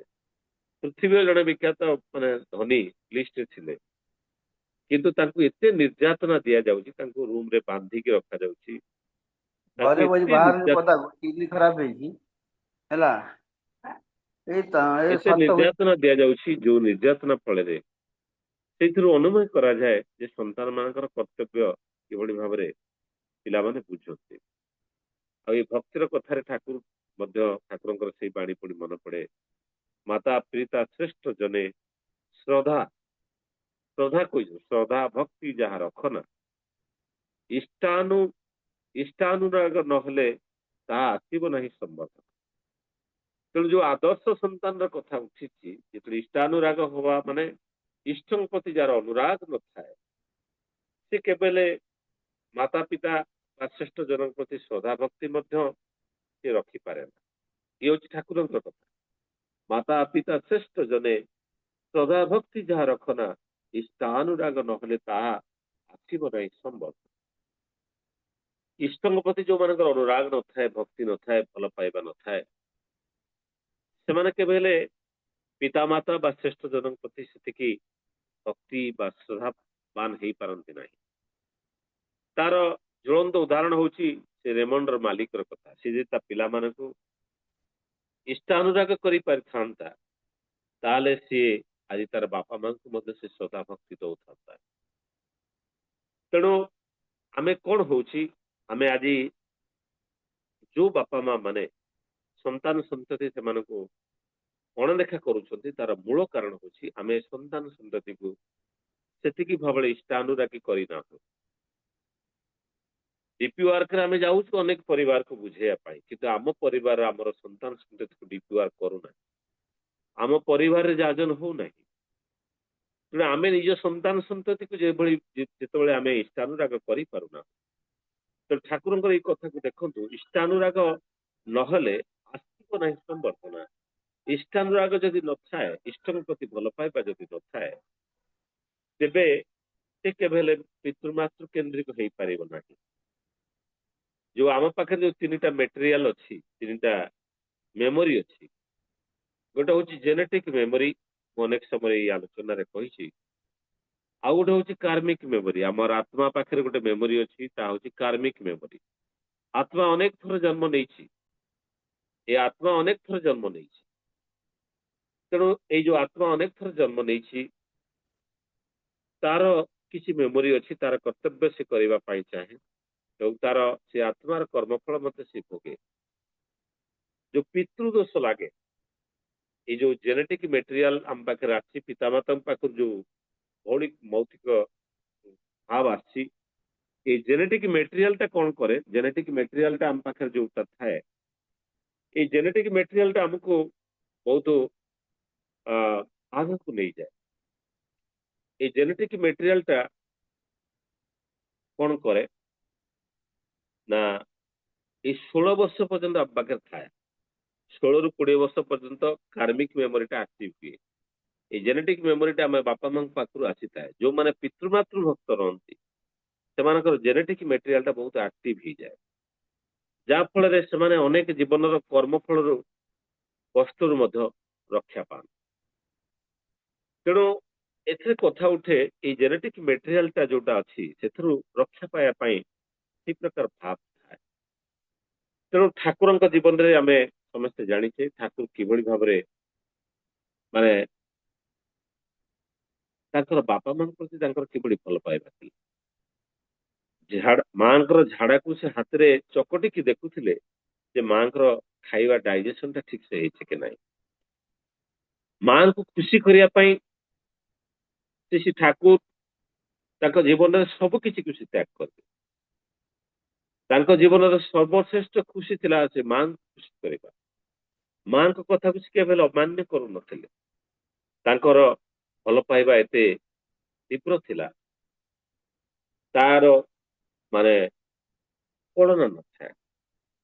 ଠାକୁରଙ୍କ ଜୀବନରେ, ଠାକୁରଙ୍କ ଜୀବନରେ ସେଇଠୁ ଅନୁମାନ କରାଯାଏ ତାଙ୍କର ବାପା ମାଙ୍କ ପ୍ରତି ତାଙ୍କର କର୍ତ୍ତବ୍ୟ କିଭଳି ଥିଲା। ତାଙ୍କ ମା କଷ୍ଟ କରିକି ଯୋଉ ଯାଉଥିଲେ ପାଣି ଆଣିବା ପାଇଁ, ଯୋଉ ଜମିରେ ଯାଉଥିଲେ, ସେ ଜମି ସେ ଲୋକ ଯେତେବେଳେ ଥରେ ତାର୍ଚ୍ଛନା କରିଥିଲା, ଠାକୁର ଅନେକ କଷ୍ଟ କରି ସେ ଜମିକୁ ପୁଣି କିଣି ପକେଇଥିଲେ। ଅନେକ ଉଦାହରଣ ଅଛି ଯେ ଠାକୁର କିଭଳି ଭାବରେ ତାଙ୍କର ମାତୃକେନ୍ଦ୍ରିକ ଭାବ ଥିଲା, ମାଙ୍କୁ କିପରି ଭାବରେ ଭଲ ପାଉଥିଲେ। ଅନେକ ସମୟରେ ମା ବାପା ମାନେ ଅମାନିଆ ହୁଅନ୍ତି ବଡ ହେଲେ। ପିଲାବେଳେ ଆମେ ଯେତେବେଳେ ଅମାନିଆ ହଉଥିଲୁ, ବାପା ମା ମାନେ କିଭଳି ଭାବରେ ବ୍ୟବହାର କରୁଥିଲେ, ଆଉ ଆଜି କିଭଳି ଭାବରେ ହେଇଛୁ, ତାର ମୂଳ କାରଣ ହଉଛି ଆମେ ଯୋଉ ଶ୍ରୀକୃଷ୍ଣ ଯେତେବେଳେ ପଠେଇଥିଲେ କଳିଯୁଗର ସ୍ୱରୂପ ଦେଖିବା ପାଇଁ, ଯେତେବେଳେ ଶ୍ରୀମୁଖୀ ସଦବ ଦେଖିଲେ ଗୋଟେ ଗାଈ ତାର ଛୁଆକୁ ଏଭଳି ଭାବରେ ଚାଟୁଛି, ତା ଦେହରୁ ରକ୍ତ ବାହାରୁଛି, ତେଣୁ କଳିଯୁଗର ସ୍ୱରୂପ ସେଭଳି ହବ। ସନ୍ତାନ ପ୍ରତି ଏତେ ମଣିଷ ଆସକ୍ତ ହେଇ ପଡିବ, ତାକୁ ଏତେ ଭଲ ପାଇବ, ଏତେ କିଛି ତା ପାଇଁ କରିବ, ଯାହା ଫଳରେ ସେ ତାର କ୍ଷତି ଘଟାଇବ ଏବଂ ଆଜି ହିଁ ତାର କ୍ଷତି ଘଟାଉଛି। ଅନେକ ଗୋଟେ ହସ୍ପିଟାଲରେ ତାର ଗୋଟେ ବୟସ୍କ ଲୋକଙ୍କୁ ମୁଁ ଦେଖିଲି, ତାଙ୍କ ସ୍ତ୍ରୀ ଆଡମିଟ ହେଇଛନ୍ତି, ସେ ଅଛନ୍ତି। ମୁଁ ତାଙ୍କୁ କହିଲି ଆପଣ ପୁଅକୁ ଡାକୁନାହାନ୍ତି ନା। ପୁଅକୁ ଡାକିଲେ କଣ ସେ ଆସିବ? ସେ ଆମେରିକାରେ ଅଛି, ସେ ଆସିବ କି ନାହିଁ କହିକି ସେ କାନ୍ଦି ପକଉଥାନ୍ତି। ଆଉ କହିଲେ 5 ବର୍ଷ ହବ ସେ ଆସିନାହିଁ, 5 ବର୍ଷ ହବ ଆସିନାହିଁ। ସେ ନିଜେ ଜଣେ ରିଟାୟାର୍ଡ ଓଏସ୍ ଅଫିସର, ତାଙ୍କ ମା ଜଣେ ବହୁତ ଉଚ୍ଚ ପଦସ୍ଥ ଅଫିସର ଥିଲେ, ବହୁତ ପଇସା କମେଇଛନ୍ତି। ଆଜି ବାର୍ଦ୍ଧକ୍ୟ ଅବସ୍ଥାରେ ତାଙ୍କ ପାଖରେ କେହି ନାହାନ୍ତି। ଇଏ ଗୋଟିଏ ଯୋଡେ ଉଦାହରଣ ନୁହେଁ, ଆପଣ ଯଦି ଦେଖିବେ ଅନେକ ଉଦାହରଣ ରହିଛି ଯୋଉଠି ସମାଜରେ এই ବାର୍ଦ୍ଧକ୍ୟ ଅବସ୍ଥାର ମଣିଷ ଆଜି କିଭଳି ଭାବରେ ନିଷ୍ପେଷିତ। ଜଣେ ଡକ୍ଟର ଅଛନ୍ତି ଏଠି, ତାଙ୍କ ନାଁ କହୁନି, ବହୁତ ଭଲ ପାଆନ୍ତି ସେ ଡକ୍ଟର ମତେ। ଡକ୍ଟର ମତେ ବହୁତ ଭଲ ପାଆନ୍ତି। ମୁଁ ତାଙ୍କ ପାଖକୁ, ମୁଁ ତ କେବେ ଟ୍ରିଟମେଣ୍ଟ ପାଇଁ ଯାଏନି, କାରଣ ମୁଁ ତ ସୁସ୍ଥ ଥାଏ ସବୁବେଳେ। ମିସେସକୁ ବହୁତ ସମୟରେ ନେଇକି ଯାଏ, ମିସେସର ସେ ହଉଛନ୍ତି ପ୍ରିୟ ଡାକ୍ତର। ଦିନେ ତାଙ୍କୁ ଏମିତି କହିଲି ତାଙ୍କର ପୁଅ ଝିଅ ସବୁ ଆମେରିକାରେ ଅଛନ୍ତି, ଏଠି କେହି ନାହାନ୍ତି। ମୁଁ ତାଙ୍କୁ ଦିନେ କହିଲି ଯେ ସାର୍ ଯଦି କିଛି ଦରକାର ପଡିବ କେବେ ମତେ ନିଶ୍ଚିତ ଭାବରେ ଫୋନ କରିବେ, ମୁଁ ଇମିଡିଏଟଲି ଆସିକି ଆପଣଙ୍କ ପାଖରେ ପହଞ୍ଚି ପାରିବି। ବହୁତ ସମୟ ଗମ୍ଭୀର ରହିଲେ। ତା ପରଦିନ ତାର ପରେ ଯେତେବେଳେ ମୁଁ ନେକ୍ସଟ ଭିଜିଟରେ ମିସେସକୁ ନେଇକି ଯାଇଥାଏ, ମୁଁ ଦେଖିଲି ଘରେ ତାଙ୍କ ବେଡରୁମ ଆଉ ବେଡରୁମ ତ ମୁଁ ଯାଇନି, ତାଙ୍କ ଡ୍ରଇଂ ରୁମ୍ ଆଉ ତାଙ୍କର ଯୋଉ ମେଡିସିନ ଦେଖନ୍ତି ସେଥିରେ ଗୋଟେ କାଗଜରେ ମୋର ମୋବାଇଲ ନମ୍ବରଟା ଲେଖି ଯାଇଛି। ମୁଁ ସେ ମୋବାଇଲ ନମ୍ବରଟା ଦେଖିକି ମୁଁ କହିଲି ରେ ମୋ ନମ୍ବର। ମୁଁ ଯେତେବେଳେ ଆଜ୍ଞାକୁ କହିଲି ଆଜ୍ଞା ମୁଁ ନମ୍ବରଟା ଏଠି କଣ ଲେଖିଦେଇଛି, ନା ତମେ ଗଲା ପରେ ମୁଁ କାନ୍ଦି ପକେଇଲି। ଆଉ ଏ ନମ୍ବରଟା ଲେଖି ଦେଇଛି, ତା ଉପରେ ଲେଖିଛି ମୋର କିଛି emergency for my emergency you call him. କହିଲେ ସେଇ ପ୍ରକାର ଆଶ୍ୱାସନା ମତେ ଆଜି ପର୍ଯ୍ୟନ୍ତ କେହି ଦେଇନଥିଲେ, ଆଉ ସେଥିପାଇଁ ମୁଁ ଲେଖିଦେଇଛି। ବାସ୍ତବିକ ଯଦି ବି କେବେ କିଛି ଅସୁବିଧା ହୁଏ ସେ ହয়তো ତୁମକୁ ଫୋନ କରିବ ତ କେହି ଜଣେ, ଆଉ ତୁମେ ଯୋଉ ଆଶ୍ୱାସନା ଦେଇଛ ଯେ ମତେ କଲ୍ କରିବେ ବୋଲିକି, ମୁଁ ସେଇ ଭରସାରେ ଲେଖିଦେବି। ତେଣୁ ଦେଖନ୍ତୁ ଏଇ ପ୍ରକାର ପରିସ୍ଥିତି ଆଜି ସମସ୍ତଙ୍କ ଘରେ। ମଣିଷ ବଡଦାଙ୍କର ଜୀବନକୁ ଦେଖନ୍ତୁ, ସେଦିନ ଶ୍ରୀ ଠାକୁର ଯେତେବେଳେ ଜିଦି କରୁଥାନ୍ତି ବାଂଲାଦେଶ ଯିବା ପାଇଁ, ସମସ୍ତେ ମନା କରୁଛନ୍ତି ଭିସା ଦରକାର, ଇଏ ଦରକାର, ସିଏ ଦରକାର। କିନ୍ତୁ ବଡଦା ଯେତେବେଳେ ଶୁଣିଲେ ସାଙ୍ଗେ ସାଙ୍ଗେ ଗାଡି ଧରିକି ଆସିଗଲେ। ଗାଡିରେ ଠାକୁରଙ୍କୁ ବସେଇଲେ, ଠାକୁର ଗାଡିରେ ବସିଲେ ଏବଂ ଟିକେ ସମୟ କହିଲେ ମୁଁ ଆଉ ଯିବିନି। କାହିଁକି? ତାମାନେ ବଡଦା ଥିଲେ the son by the birth and son by the culture, ପୁଷ୍ଟିଜାତ ସନ୍ତାନ ଏବଂ ଜନ୍ମଜାତ ସନ୍ତାନ। ତେଣୁ ଏଇଭଳି ଭଲ ପାଇବା ରହିବା କଥା ବାପା ମାଙ୍କ ପ୍ରତି। ସେଦିନ ଠାକୁର ଯାଉଛନ୍ତି ଏବଂ ଠାକୁର ଗଲାବେଳେ ସେ କହୁଛନ୍ତି ରହିଯାଉଛନ୍ତି ଟିକେ ସମୟ, ତାଙ୍କ ଧୋତିରେ କିଛି ଗୋଟେ ପୋକ ରହିଯାଇଛି ବୋଲି, କିଛି ଗୋଟେ ଧୋତିରେ କିଛି ଗୋଟେ ଅସୁବିଧା ଲାଗୁଛି। ଭକ୍ତମାନେ ବହୁତ ଦେଖିଛନ୍ତି ଧୋତିକୁ, ଦେଖିଛନ୍ତି ଗୋଟେ ଛୋଟିଆ କଣ ଗୋଟେ ଲାଗିକି ରହିଛି। କିଛି ସମୟ ପୁଣି ଯାଉଛନ୍ତି, ପୁଣି ଗଲା ପରେ ଠାକୁର ପୁଣି ରହିଯାଉଛନ୍ତି, କାରଣ ସେ କମ୍ଫର୍ଟେବଲ ଫିଲ୍ କରୁନାହାନ୍ତି। ପୁଣି ଭକ୍ତମାନେ ଦେଖୁଛନ୍ତି କିଛି ପାଉନାହାନ୍ତି। ବଡଦା ଯେତେବେଳେ ଏକ ଦୂରରୁ ଲକ୍ଷ୍ୟ କରୁଛନ୍ତି, ବଡଦା ସାଙ୍ଗେ ସାଙ୍ଗେ ତାଙ୍କୁ ବାପାଙ୍କୁ ନେଇକି ଗୋଟେ ନୂଆ ଧୋତି ପୁଣି ପିନ୍ଧେଇକି ପୁଣି ଆଣିକି ଦେଇଛନ୍ତି। ଠାକୁରଙ୍କର କି ଖୁସି। ଆଉ ସେ ଧୋତି ଭିତରେ କିଛି ଥିବ ଯାହାକି ମାନେ ଭକ୍ତଙ୍କ ନଜରରେ କିଛି ଆସିପାରେନି, କିନ୍ତୁ ବଡଦା ସାଙ୍ଗେ ସାଙ୍ଗେ ଧୋତିଟାକୁ ଚେଞ୍ଜ କରିଦେଇଛନ୍ତି, ନୂଆ ଧୋତି ପିନ୍ଧେଇକି ଆଣିକି। ଇଏ ହଉଛନ୍ତି ସନ୍ତାନ। ସନ୍ତାନ ମାନେ ସମତାନରେ ଯିଏ ଗଢି ଉଠେ ସିଏ ହଉଛି ସନ୍ତାନ, ଏବଂ ସମତାନରେ ଯିଏ ଗଢି ଉଠେ ସିଏ ହଉଛି ସନ୍ତାନ। ତେଣୁ ପିତାମାତାଙ୍କର ଯୋଉ ସ୍ଥାନ, ଯୋଉ ଉର୍ଜା, ସେଇ ଉର୍ଜାକୁ ନେଇକି ଯିଏ ଗଢି ଉଠେ ସିଏ ହଉଛି ସନ୍ତାନ। ତେଣୁ ଇଏ ହଉଛି ଠାକୁରଙ୍କର ଜୀବନରେ ଆମେ ଅନେକ କିଛି ଜାଣିଛୁ। ଅନେକ ସମୟରେ କଣ ହୁଏ, ଏକ ବିରାଟ ଋଣ ପାଇଁ ମଣିଷ ଅନେକ ସମୟରେ ଏ ପିତୃ ଋଣକୁ ସୁଝିବା ପାଇଁ ସାମର୍ଥ୍ୟ ହୁଏ ନା। ଆମେ ଯଦି ଦେଖିବା ସିଦ୍ଧାର୍ଥ ଗୌତମଙ୍କର କଥା, ସିଦ୍ଧାର୍ଥ ଯୋଉ ଗୌତମ ବୁଦ୍ଧରେ ରୂପାନ୍ତରିତ ହବାର କଥା, ସେ ତାଙ୍କର ବାପା ମାଙ୍କ ପ୍ରତି କର୍ତ୍ତବ୍ୟ କରିଲ। ବାପା ମାଙ୍କୁ ତ୍ୟାଗ କରିକି ଘର ସଂସାର ଛାଡିକି ସ୍ତ୍ରୀ ପିଲା ସମସ୍ତଙ୍କୁ ଛାଡିକି ସେ ଯାଇଥିଲେ। କିନ୍ତୁ ସେ ତ ବିଶ୍ଵ ଦୁନିଆ ପାଇଁ କରିଥିଲେ। ସେ ବିଶ୍ଵ ଦୁନିଆ ଭିତରେ ତାଙ୍କର ବାପା ମା ମଧ୍ୟ ତା ଭିତରେ ଥିଲେ, ତାଙ୍କ ସ୍ତ୍ରୀ ପିଲା ସମାଜ ସବୁ କିଛି ତାରି ଭିତରେ ଥିଲା। କାରଣ ଅନେକ ସମୟରେ ଏକ ବିରାଟ କର୍ତ୍ତବ୍ୟ ଉଦ୍ଦେଶ୍ୟରେ ମଣିଷ ଅନେକ ସମୟରେ ତାର ବ୍ୟକ୍ତିଗତ ଋଣରୁ ସେ କରିପାରେ ନା, କିନ୍ତୁ ସେଥିପାଇଁ ସେ ଋଣୀ ହୋଇପାରେ ନା। ତେଣୁ ତା ବୋଲି ବାପା ମାଙ୍କ ପ୍ରତି ଯୋଉ ପ୍ରେମ, ଯୋଉ ଭଲ ପାଇବା, ସେଇଟା ଅନେକ ସମୟରେ ଦେଖାଯାଏ। ଏ ସମୟରେ ଦେଖାଯାଏ ଅନେକ କାହାଣୀ ଆପଣ ମାନେ ଶୁଣିଛନ୍ତି ପିତାମାତାଙ୍କ ପ୍ରତି ଯୋଉ ଇଏ ଥାଏ। ଦେଖନ୍ତୁ ବୃଦ୍ଧ ବୟସ ହେଇଗଲା ପରେ ଅନେକ ସମୟରେ ଦେଖନ୍ତୁ ମୁଁ ଗୋଟେ କଥା କହିଦେବାକୁ ଚାହେଁ ଯେ ଅନେକ ସମୟରେ ଆମର ଆମ ସତ୍ସଙ୍ଗରେ ବି ଅନେକ ଅଛନ୍ତି ବିବାହ କରିନାହାନ୍ତି, ପରିବାର କିଛି ନାହିଁ, ଆଉ ଏ ଅବିବାହିତ ଅବସ୍ଥାରେ ସେମାନେ ସମାଜ ସମାଜ ତାଙ୍କର ଜୀବନ ଧାରଣ କିଛି ନାହିଁ, ସେମାନେ ସତ୍ସଙ୍ଗ ପ୍ରତି ସମର୍ପଣ ଭାବ, କିନ୍ତୁ ଠାକୁର ତ ସଂସାର ସନ୍ନ୍ୟାସୀ କଥା କହିଥିଲେ।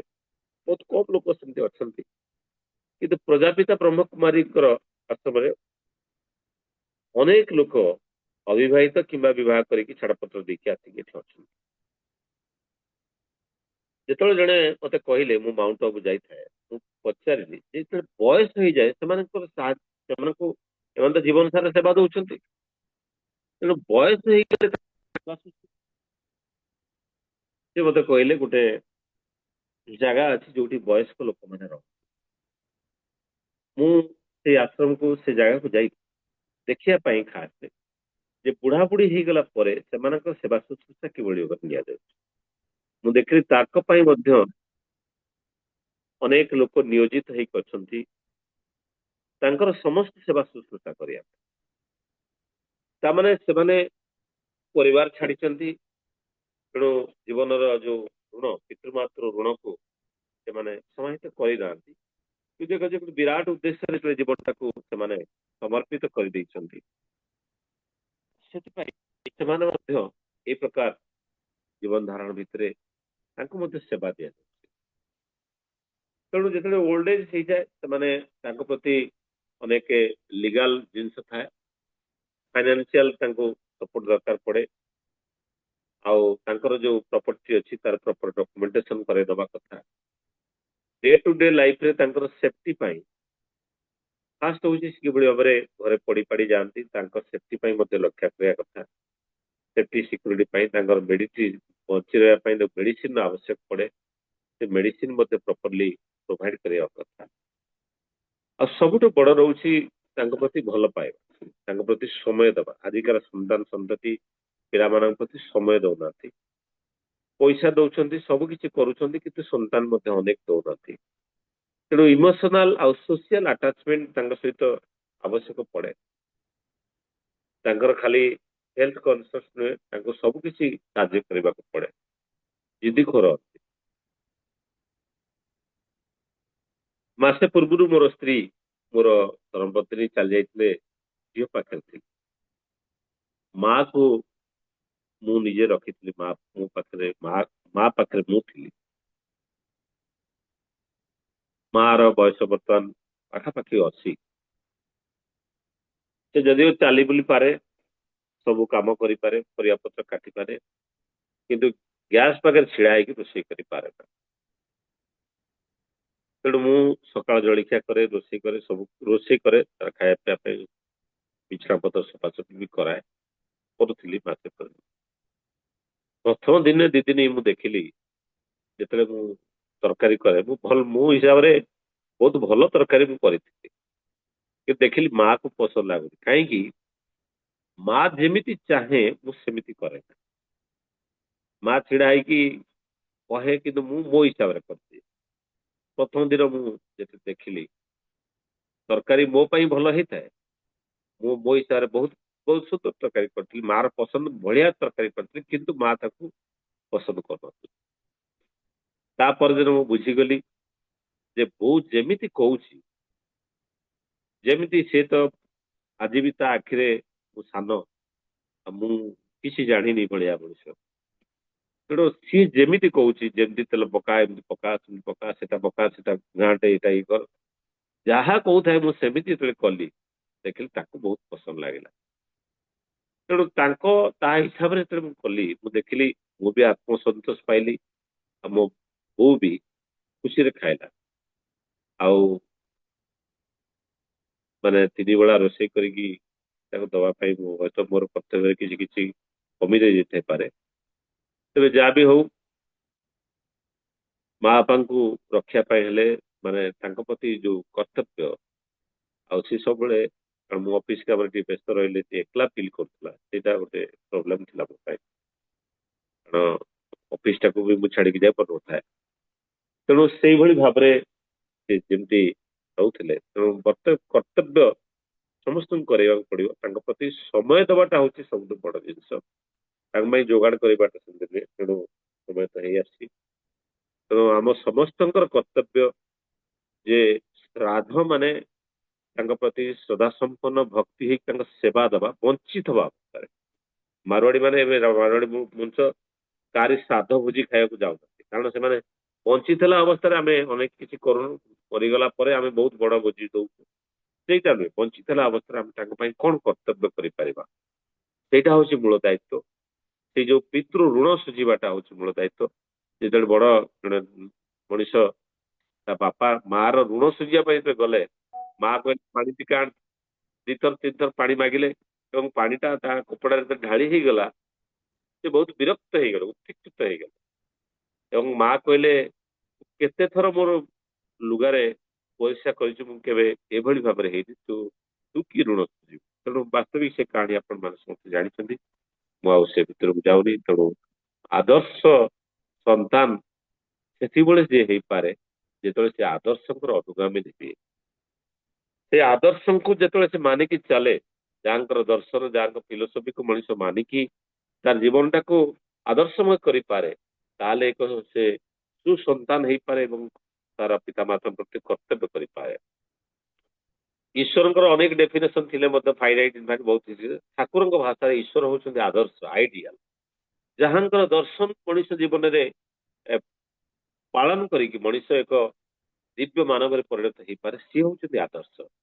ଆଉ ସେଇ ଆଦର୍ଶକୁ ଯିଏ ମାନିକି ଚାଲେ, ସିଏ ହିଁ ଏକ ଆଦର୍ଶ ସନ୍ତାନରେ ପରିଣତ ହେଇପାରେ। ଆଉ ଆଦର୍ଶ ସନ୍ତାନ ତାର କର୍ତ୍ତବ୍ୟ କେବେ ହେଲେ ଅବହେଳା କରିପାରେ। ତେଣୁ ମୁଁ ସମସ୍ତଙ୍କର ପୁଣି ଥରେ ସର୍ବବିଧ ଉନ୍ନତି ପାଇଁ ପରମ ପିତାଙ୍କ ଚରଣରେ ଚରଣ କମଳରେ ପ୍ରାର୍ଥନା କରି ମୋର ବକ୍ତବ୍ୟକୁ ଏଠି ବିରାମ ଦଉଛି। ବନ୍ଦେ ପୁରୁଷୋତ୍ତମ, ବନ୍ଦେ ପୁରୁଷୋତ୍ତମ, ବନ୍ଦେ ପୁରୁଷୋତ୍ତମ। ଦାଦା ମୁଁ ଟିକେ ତ କାମ ଅଛି, ମୁଁ କହିଥିଲି ଆ ଉପରେ ଆଜ୍ଞା ଆଉ ହଁ, ରହିପାରିବିନି। ଆଲୋଚନା ଆପଣ ଟିକେ ଜୟ କଣ୍ଟିନ୍ୟୁ ଗୁରୁ ଜୟ କରନ୍ତୁ। ଗୁରୁ ଜୟ ବହୁତ